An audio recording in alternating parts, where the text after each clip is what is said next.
In orthopedics, let's discuss the hip dislocation or posterior dislocation of hip. So first इसका classification देखेंगे, then हम posterior dislocation के बारे में देखेंगे। तो उसमें इसका इंट्रो आएगा, सेकेंड मैकेनिज्म ऑफ इंजरी आएगा, थर्ड डायग्नोसिस आएगा, देन फोर्थ इसका ट्रीटमेंट आएगा एंड फिफ्थ इसके कॉम्प्लिकेशंस आएंगे। सो फर्स्ट हिप डिसलोकेशन का क्लासिफिकेशन है। तो एक तो पोस्टीरियर डिसलोकेशन होता है जो मोस्ट कॉमन होता है, सेकेंड एंटीरियर डिसलोकेशन होता है and third central fracture dislocation होता है। देन पोस्टीरियर डिसलोकेशन के बारे में देखें तो फर्स्ट इसका इंट्रोडक्शन है। तो फीमर हेड जो है वो पुश आउट हो जाता है एसिटाबुलम कैविटी से इसमें, एंड 50% केसेस में फ्रैक्चर और डिसलोकेशन साथ में होता है।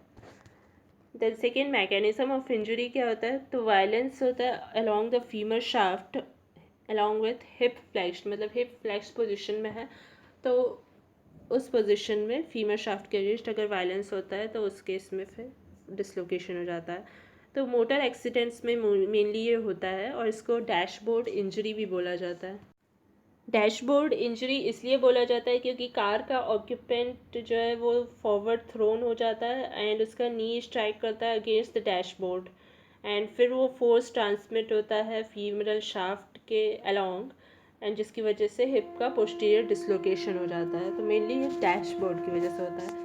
नाउ थर्ड डायग्नोसिस है इसका। तो first clinical feature, second radiological features हैं इसमें। तो क्लिनिकल फीचर्स में क्या है, first history of severe trauma रहेगी, सेकेंड पेन स्वेलिंग रहेगा एंड डिफॉर्मिटी रहेगा। डिफॉर्मिटी में क्या रहेगा कि जो हिप है वो फ्लेक्शन रहेगा, उसका एडक्शन रहेगा एंड इंटरनल रोटेशन रहेगा। देन थर्ड फीमर का जो हेड है वो ग्लूटियल रीजन में फील होता है कई बार पेशेंट्स को। देन रेडियोलॉजिकल फीचर्स है इसके। तो फर्स्ट फीमर हेड दिखेगा out of the acetabulum, second thigh जो है इंटरनली रोटेटेड दिखेगी एक्सरे में, थर्ड लेसर ट्रोकेंटर विजिबल नहीं होगा and fourth Shenton's line broken दिखेगी। शेंटॉन्स लाइन क्या होती है, ये एक इमेजिनरी सेमी सर्कुलर लाइन होती है जो कि फीमरल नेक के मीडियल कॉर्टेक्स को जॉइन करती है सुपीरियर प्यूबिक रैमस के लोअर बॉर्डर से। तो ये इसका डायग्राम है। तो यहाँ पे शैलो एसिटाबुलम हो गया है, स्मॉल डिस्प्लेस्ड हेड है and break in Shenton's line है। तो ये डायग्रामेटिक रिप्रेजेंटेशन है for X-ray showing the break in Shenton's line.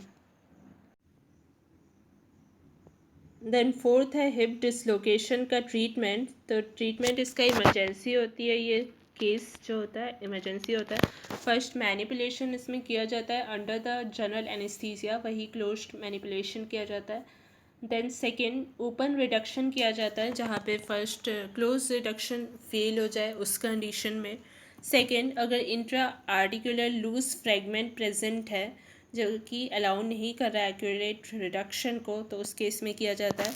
Then third अगर एसिटाबुलम फ्रैगमेंट लार्ज है और weight bearing part of acetabulum से है तो उस केस में हिप अनस्टेबल हो जाता है।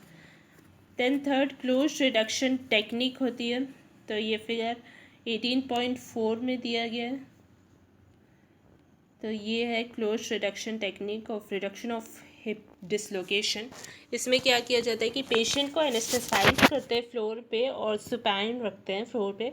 एक असिस्टेंट फिर पेल्विस को फर्मली ग्रास्प करता है और सर्जन फ्लेक्स करता है हिप एंड नी को राइट एंगल पे एंड एक पुल एक्सर्ट करता है along the long axis of femur. तो यूजुअली एक पेशेंट को साउंड ऑफ रिडक्शन सुनाई देता है, मतलब साउंड ऑफ रिडक्शन इस टाइम पे सुनाई देता है जब हम ऐसा करते हैं तो। और उसके बाद ये होता है कि हिप को फ्रीली मूव कर पाता है पेशेंट सारे डायरेक्शंस में, और लेग को फिर लाइट ट्रैक्शन में रखा जाता है और हिप एबडक्टेड रखा जाता है 3 वीक्स के लिए। इसके बाद फिर हिप मोबिलाइजेशन एक्सरसाइजेस इनिशिएट की जाती हैं।